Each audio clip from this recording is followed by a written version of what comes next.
Good afternoon, everybody, and welcome to today's webinar. My name is Georgie Walker, and today I'm joined by my colleague Kyle Barford, our Tax Product Manager. And in this webinar, we're going to focus on the recent epack release, which is epCT3.12.03. Before we get started, and before I hand over to Kyle, there are a couple of housekeeping items that we're going to run through. So just for your information, we are recording this webinar and we will share a recording of the live broadcast on the knowledge base. So we'll make sure that we get that sent out to you. And if you have any questions during the webinar, please feel free to drop them into the questions section of the GoToWebinar screen. We're not going to be monitoring the hand raising option today, but if you put the questions into the questions field, I'll then ask Kyle at the end of the presentation during the dedicated Q&A session. Okay, so I'm now going to hand over to Kyle to run through the presentation. Thank you.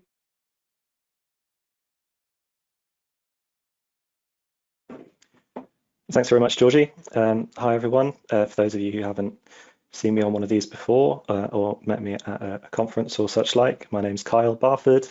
I'm the product manager for tax here at CaseWare UK. So today we're going to be going through the epack CT3.12.03 content, but I also have a couple of other things to talk about as well. So the kind of mandatory at the minute COVID-19 update, which I'll also touch on the Finance Bill 2020, and I'm going to briefly mention the change to the main rate of corporation tax. In terms of epack content, today we're going to be looking at the transitional rules for non-resident corporate landlords. So as I'm sure you're all aware, the non-resident corporate landlords are moving from the income tax regime into the corporation tax regime. Because of the change in filing period, that may start to affect some users quite soon. So this epack contains all the updates that you need to roll over an old SA700 file into a new corp tax file and prepare a compliant return for a non-res corporate landlord. Also going to be covering the new worksheets that we've added for the corporate capital loss restriction and how those extend the existing corporate income loss restriction, as the two rule sets are essentially work jointly. And I'll also briefly touch on some of the updates that we made to the capital allowances worksheets in this epack. So I'll just go ahead and move over. So first of all, I'm sure that many of you will have seen our emails about this that we sent quite recently, but just as a reminder, the change or the lack of change, I guess, of the main rate of corporation tax, so that's not going to be 17%, it's instead sticking at 19% from the 1st of April 2020. Because of the lateness of the announcement of that in the budget 2020, which was only in March, HMRC's online services are not currently up to date for that change. As a result, we're asking that all users not submit company tax returns for periods ended 1st of April 2020 or later, which have profits chargeable at the revised 19% rate, as they won't be accepted by HMRC. We will notify users when HMRC's online service has been updated. At the minute, we don't have any more information on this than I'm telling you now, but we'll circulate an email as soon as we do hear more. In the meantime, if users do accidentally submit a return on the basis of the incorrect rate or did so before this epack was released or before this epack was installed, those returns may not have been rejected by HMRC. Any such submissions would need to be corrected by the filing of an amended return using the revised 19% rate, but obviously you'll have to wait until the online service has been updated in order to submit that. If you want to submit a return for a company that has zero tax chargeable, then that's all fine. That will still be accepted by the online services as that's been unaffected by the rate change. HMRC do ask that users with an urgent need to file their company tax return before the online service is updated for an accounting period ended on or after the 1st of April 2020, contact them on their corporation tax helpline. So with that bit of housekeeping out of the way, we'll take a quick look at our COVID-19 and finance bill update. So again, this may be covering ground that you guys have covered before or have seen in other update emails. The COVID-19 has substantially delayed the enactment of the Finance Bill 2020, which has only just reached the committee stage. The committee is scheduled to report on the bill by Thursday, the 25th of June 2020. So it's still going to be some time before the bill is made law. And obviously, with time may come changes. The draft legislation has been available for quite a while now. So for practical purposes, we as software developers, the other software houses that we know, practitioners that we work with have been proceeding on the basis of the draft legislation where it's been necessary for them to look at these rules. But we should raise the point that because this is still in draft, it is still possible for items in the bill to be altered. And indeed, some bodies are making representations to HMRC in order to delay the enactment of certain rules, both across corporation tax and I think we've all seen in many other taxes. So we've already seen delays to things like the digital link requirement that was due to roll out for Making Tax Digital from last month, and probably the most high-profile one that we've seen has been the quite contentious IR35 changes, which have been delayed until next year. Georgia, I believe, is going to share a link to our Insights article on this. But even since that was written, there have been continuing representations to try and delay the enactment of those rules even further, on the basis that they're placing quite an undue burden on companies, and that burden is quite unwelcome at this time or any time. The epack that we've released is correct according to the draft legislation. So it's our understanding that HMRC's online service is updated in accordance with that draft as well, but obviously this is subject to change if the bill changes before it is put into law. Although a number of compliance and tax deferral, or payment deferrals, I should say, related to COVID-19 have been announced by HMRC, there's currently no change to corporation tax filing or payment dates. The other thing that I should mention is that we're looking at, obviously, this is just an area that affects tax. I mean, this is the changes for COVID, such as the furlough scheme, the government support schemes have a huge impact on financial reporting and audit, and so the entire product team at CaseWare is looking closely at the repercussions of this. But obviously this is extremely far-reaching, and I'm not going to cover this in too much detail, well, in any detail in this webinar. So with the COVID-19 piece out of the way, we'll move on to talk a little bit about the epack content itself. So as a brief reminder, the change in tax regime for non-resident corporate landlords takes effect from the 6th of April 2020. So the 1920 year is going to be the last year that we are preparing and filing SA 700 forms for clients, and CT 600 forms are going to be used thereafter. Obviously, this brings a raft of different things that you need to consider from a compliance perspective. Things like the change in payment dates and filing dates, things like the transition from the tax year basis to a company financial year end basis, things like the mandatory online filing of CT 600 returns and the possibility of having to make an accounts attachment, which for the most part can be done in PDF, but still needs to be reviewed and considered. And then from a tax compliance perspective, looking at things like the treatment of the losses, the possible streaming of the property trade, any trade that does exist, and financial non-trade loan relationship income and deficits within the file. One of the first administrative points that I'll mention is that all companies that are changing from the SA 700 over to the CT 600 are going to be issued with a new UTR by HMRC.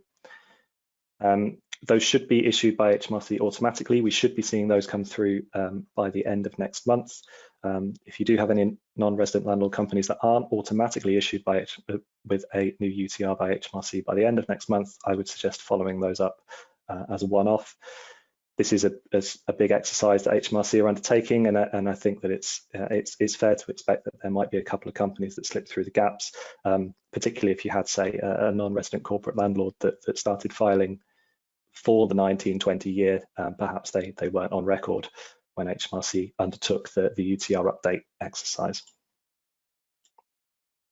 So as a brief example, we've got B Limited here, a non-UK resident landlord company with property income. So crucially, B Limited has a financial year end of the 31st of December.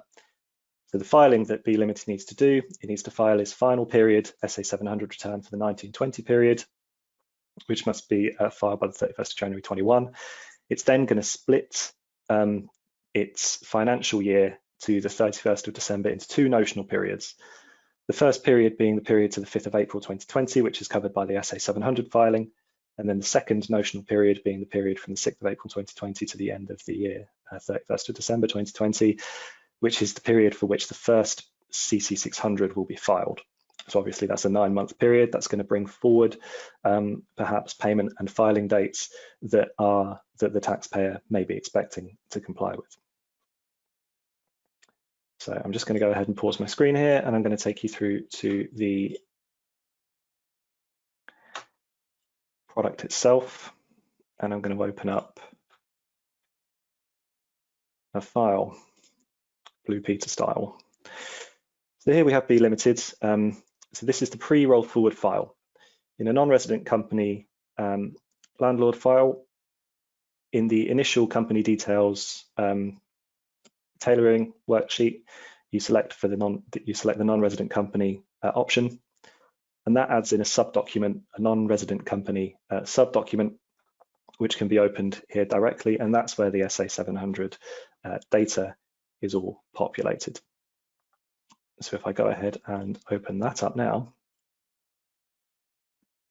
So again, the pre-roll forward file, here we have the 1920 year has been selected. I've entered in a dummy tax reference here of 1, 2, 3, 4, 5, 6, 7, 8, 9, 5. And I just want to highlight that this is in a loss position. Here we have both brought forward and current year losses, creating a loss carried forward from this return. So this is the simplest, pretty much the simplest non-res landlord company that we could populate on here. So the update that's included in the epack is that when this file is rolled forward, it will transform into a CT600 file. So the roll forward process is exactly the same as you would carry out on any other file. You just go through the year-end close process in the working papers program. I'm not going to go through that now because that will take a little time. But what I will do is bring you into the rolled forward file itself and show you the changes. Now, because this file has been rolled forward, what's happened is that the non-res company subdocument has been removed and it's been replaced with the management expenses subdocument. The main activity in the company by default will be UK property, and it will be by default an investment business. Now, this may not be true for all of your clients. This is just what we saw as the most common scenario. So that's what we implemented. If we dive into the wizard itself, we can see that this has been changed over to a foreign company. The UTR number has been cleared because of the need to enter the new UTR, and we can see that the company type has been altered here to an investment company with the main activity of UK property. This can all be obviously tailored as needed for your company. You can remove the management expenses subdocument if you do need. It's just that this is the default setting that it will roll over to. Now, in terms of the other information that will go through, the main other carry forward that is brought in is the property loss. That is brought in as a income tax property loss. So the new, let's just open all these up. The new property loss category that was added under these rules, under the transition rules. So this is only available for companies making the transition from the SA 700 over to CT 600, and these losses are available to be allocated against future UK property profits, the same UK property trade, the same UK property activity, I should say. So this will roll forward automatically. The areas that you will want to pay close attention to, in our opinion, will be things like the deductions allowance claim and the applicability of the corporate income loss restriction rules.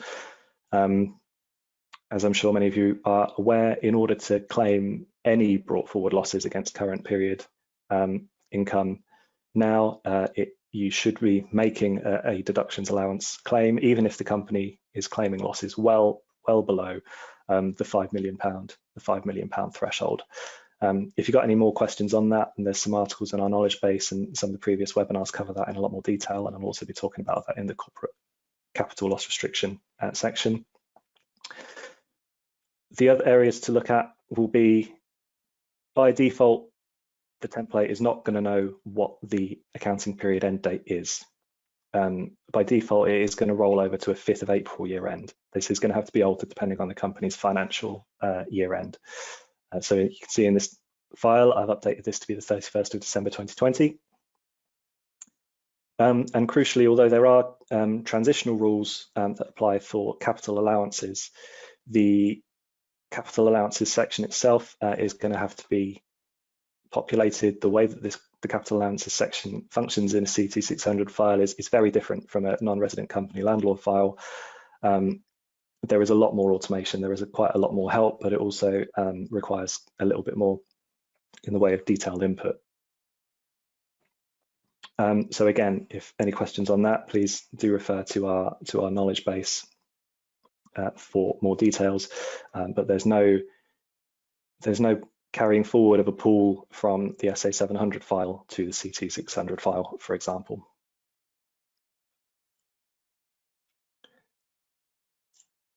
So I'm just going to pop back over to the slides now.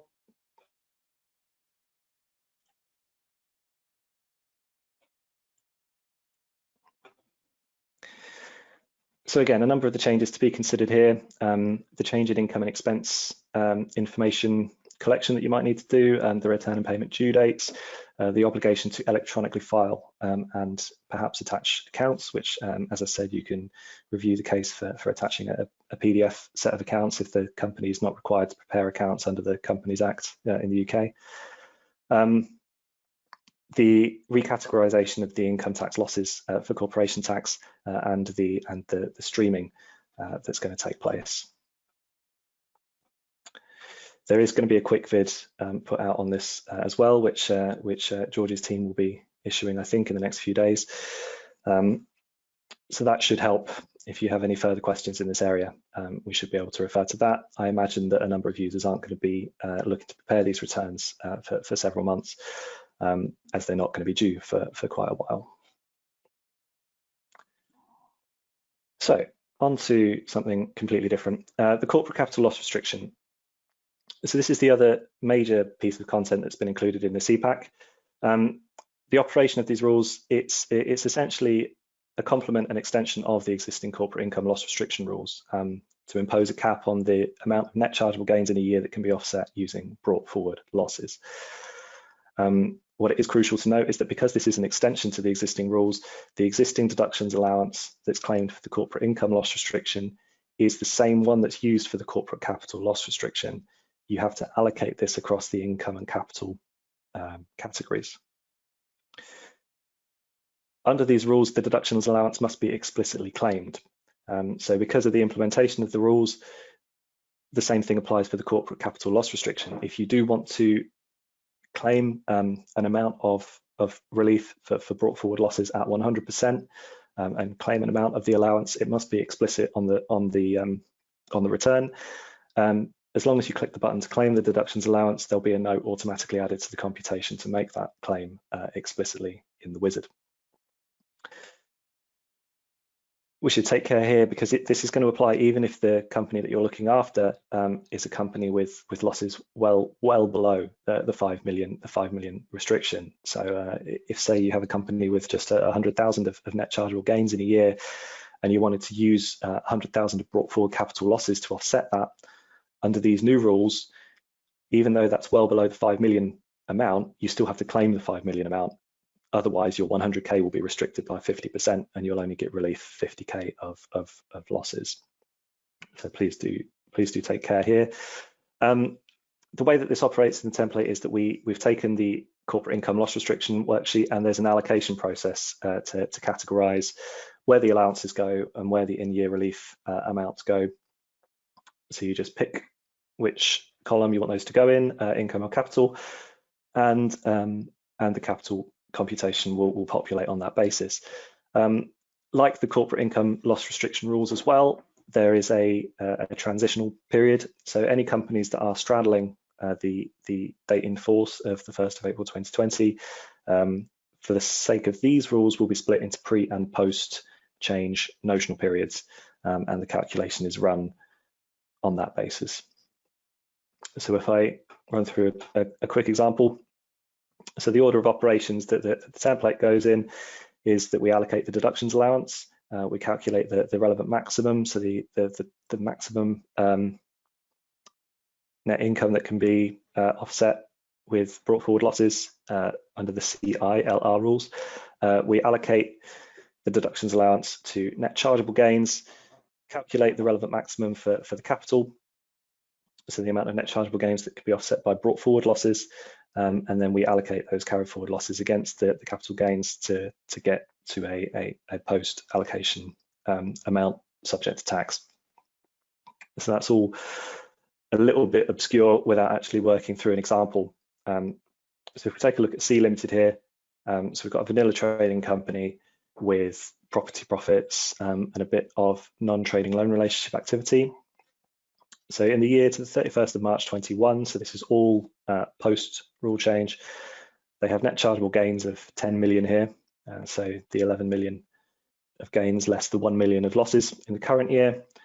We also have 8 million of profits split between trading and property activity, and a current year non-trading loan relationship deficit, which is an in-year relief amount. We also have brought forward losses, trading losses, non-trading losses, and we also have a large amount of brought forward capital losses. So under the old rules, in the capital section, you would just see the 12 million offsetting the 10, and there would be nothing more to worry about. So we're going to see the damage that these rules have done to C Limited's tax bill for this year. So I'm just going to switch my screen back over to the product.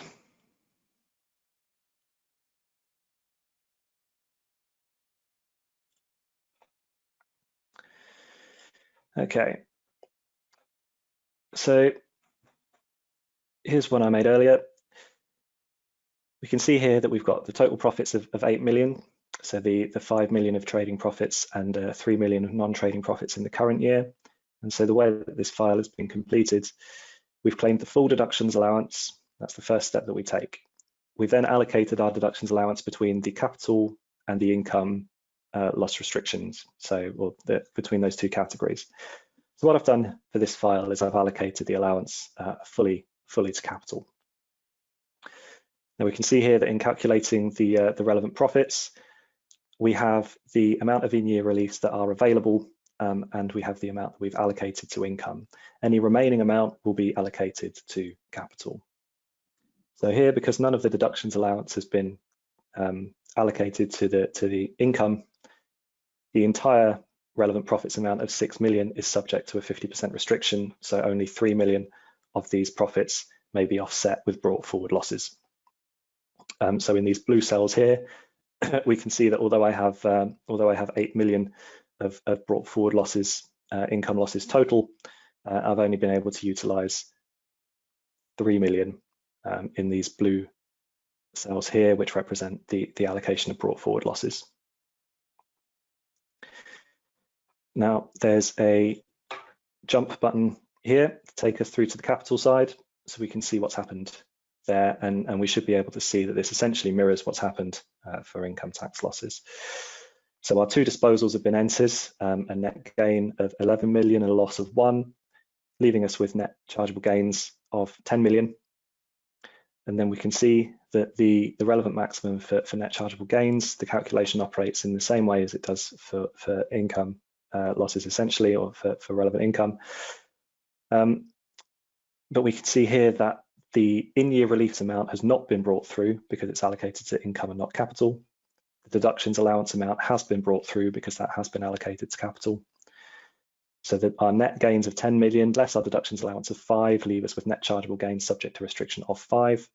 So our relevant maximum, the amount of brought forward losses that we can, or the amount of net chargeable gains that we can offset with brought forward losses, to be more precise, is our 5 million allowance plus 50% of the remaining 5 million, being 7.5. Our final step then is to actually deduct those brought forward losses from our from our 10 million of net gains in the year, leaving us with 2.5 million chargeable to tax. And we can see here that our 12 million of brought forward losses, we have 4.5 million left to carry forward. If we take a look at the comp, I'll just flick over to the PCTCT, where you can see here that the net chargeable gains of 2.5 million have been reflected here. And we can drill down into that, follow that all the way through to Schedule F here, which gives us the 2 disposals in the year and also sets out the way in which the deductions allowance has been allocated and the relevant maximum has been met.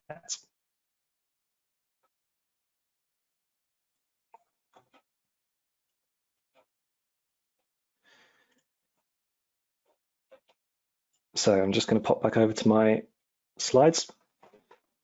So to cover that again, we're claiming the full deductions allowance and allocating this between income and capital. There is an allocation process for the in-year release to ensure that both the income and capital calculations are correct. Then we can calculate the amount of deductions allowance or the amount of relevant maximum for each of income and chargeable gains. We can then utilize our carry forward losses up to the amount that we're able to leave the amount charged to corporation tax. So we're coming up to the end of our time here. So those are the non-resident landlord, non-resident corporate landlord content and the corporate capital loss restriction content are by far the biggest areas that are addressed in the CPAC. I'll just briefly talk about the capital allowances update. So this has been announced, the structures and building allowance rate change has been updated from 2 to 3% in line with budget announcements. So that allows the full cost of a building that can be a building that's eligible for this allowance to be claimed over 33 1/3 years rather than 50. Several changes have been made to the capital allowances worksheet in order to break out the structures and buildings allowance amounts and electric charge point amounts, just so that those can be separately reported on the C2600. But operationally, the worksheet behaves as it did before the epack was released. So that's everything that we're going to be covering in today's webinar. So I'm just going to hand back over to Georgie, who's going to close out. Okay, thanks, Kyle. If anyone's got a question, please feel free to pop that into the questions field just while we're wrapping up here. We haven't had any questions logged through the live webinar, so Kyle, you get off lightly there. So we're not going to be quizzing you now. Oh, I can go for lunch then, can I? In a minute, yes, definitely. Okay, so yeah, no questions have come through. Obviously, if you do think of a question after the webinar, feel free to send a question in via training@caseware.co.uk and we'll be glad to help out with any queries that come through. So that's the end of today's main content. If we look forward to the upcoming webinars that we've got in June, so can't believe we're in June already. 19th of June, we've got the Accounts Advanced a Director's Report editing webinar. So that's going to be getting into all of the editing options there. 3rd of July, we've got Common Tagging Errors Part 1, and then 24th of July, Common Tagging Errors Part 2. So they've been we had a number of requests for those webinars, so hopefully you'll all sign up to join us on those dates. Okay, thank you very much for joining us today. We hope you enjoyed the webinar, and we'll leave you to head off for lunch and enjoy the rest of your day. Thank you very much.